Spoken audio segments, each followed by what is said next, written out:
Hello नमस्ते, कसे आहात सगळे? छान ना? मी पण मस्त आहे.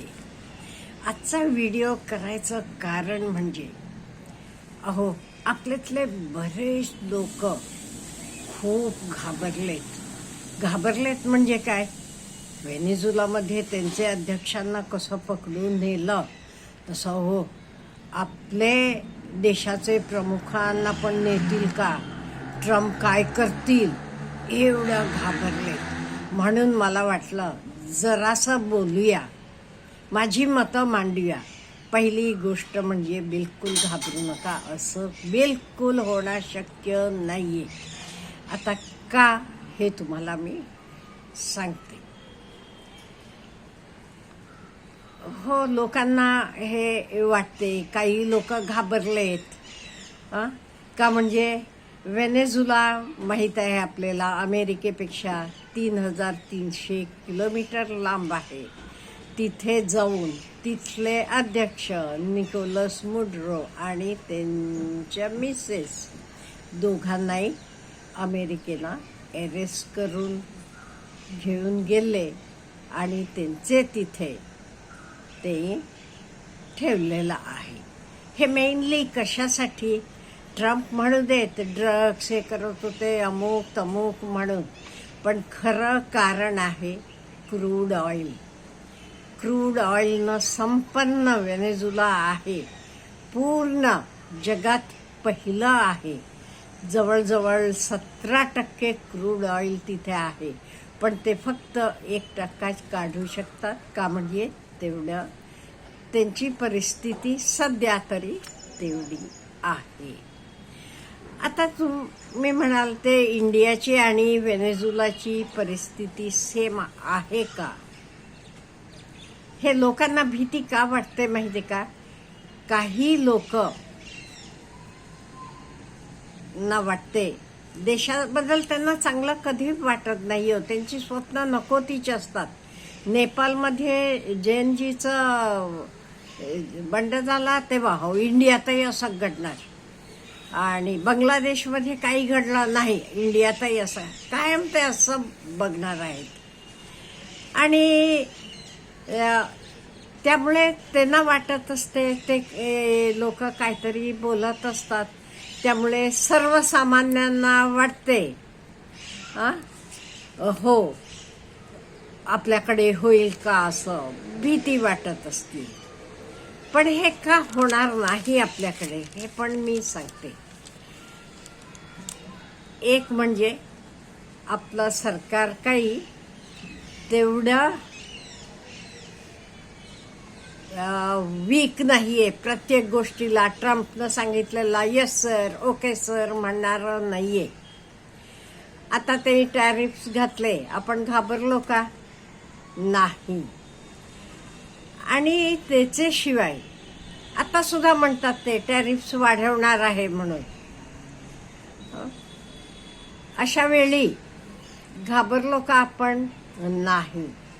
कितीतरी वेळेला आपले प्रधानमंत्रींना तिथे आमंत्रण मिळालं, पण ते गेले का? नाही गेले.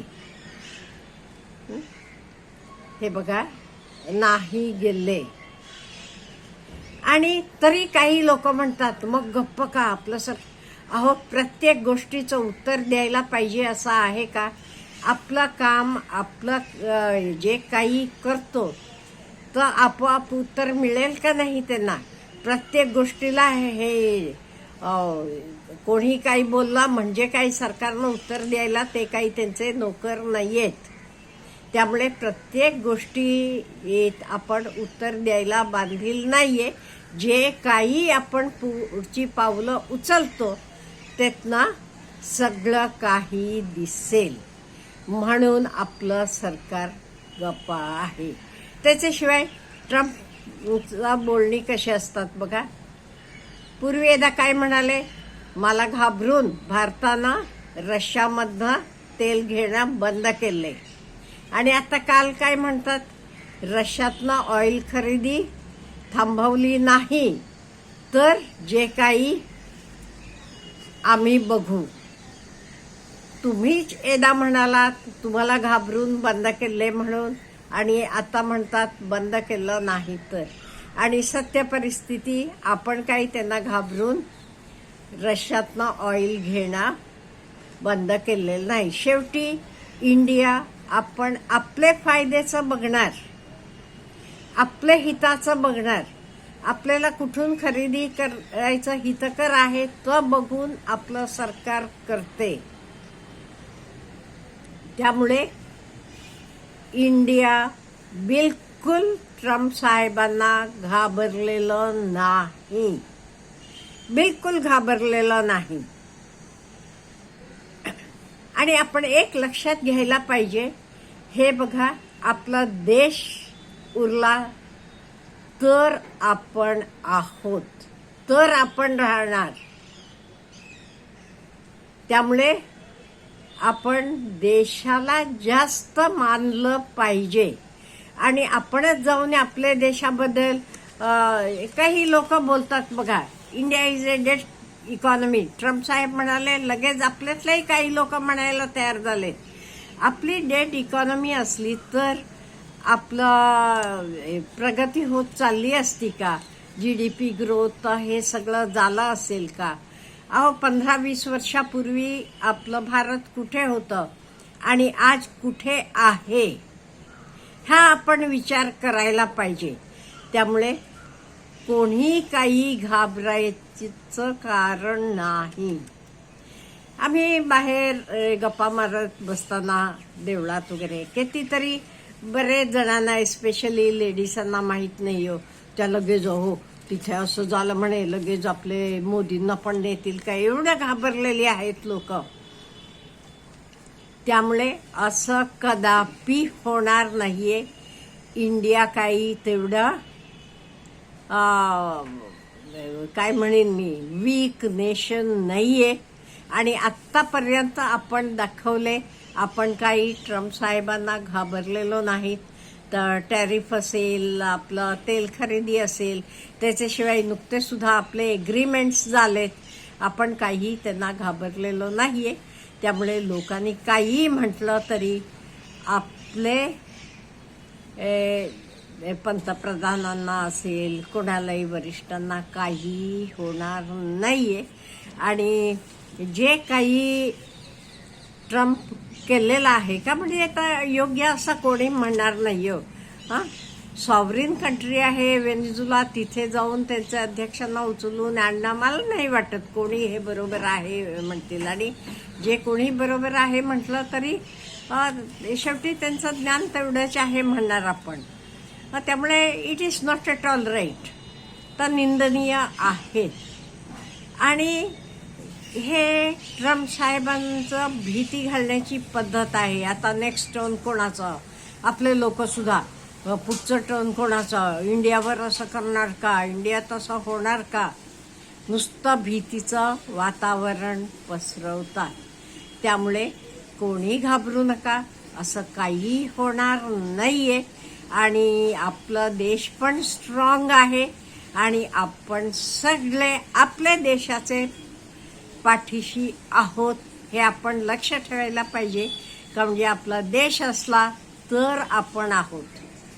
आपल्यासाठी देश नाही, देशासाठी आपण आहोत. त्यामुळे देश महत्वाचा आहे. पहिला देश आहे, नंतर आपण येतो. त्यामुळे कोणी काही